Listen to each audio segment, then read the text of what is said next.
আসসালামু আলাইকুম ওয়া রাহমাতুল্লাহি ওয়া বারাকাতুহু। সুপ্রিয় দর্শক, আজকে আমি আপনাদের সামনে বিতির নামাজের গুরুত্বপূর্ণ মাসাইল নিয়ে হাজির হয়েছি। চলুন শুরু করা যাক। বিতির নামাজ 1 রাকাত না 3 রাকাত? বিতির নামাজ 3 রাকাত।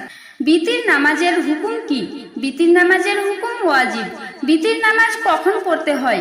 বিতির নামাজ এশার নামাজের পর বা তাহাজ্জুদ নামাজের পর পড়তে হয়। বিতির নামাজ না পড়লে কি গুনাহ হবে? হ্যাঁ। বিতির নামাজে দোয়া কুনুত কখন পড়তে হয়?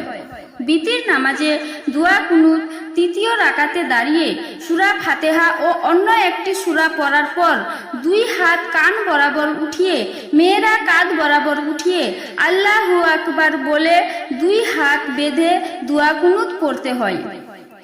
বিতির নামাজে দোয়া কুনুত না পড়লে কি নামাজ হবে? না, কারণ দোয়া কুনুত পড়া ওয়াজিব।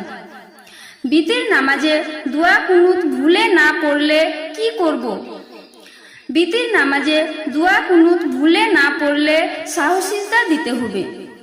কেউ যদি বলে আমি দোয়া কুনুত পারি না, আমার বয়স বেশি তাই মুখস্থ হয় না, এখন আমি এ নামাজ কিভাবে আদায় করব?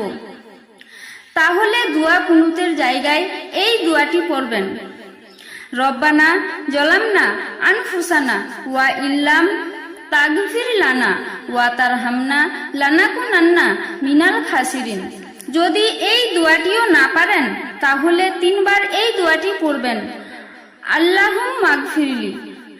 এই দোয়াটিও যদি না পারেন তাহলে ইয়া রব্বি 3 বার পড়বেন। আহসানুল ফাতোয়া 449।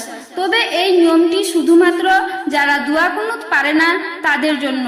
আমাদের সকলের উচিত দোয়া কুনুত মুখস্থ করা। নতুন নতুন ভিডিও পেতে প্লিজ লাইক, কমেন্ট, শেয়ার করে অবশ্যই চ্যানেলটিকে সাবস্ক্রাইব করে পাশে থাকুন।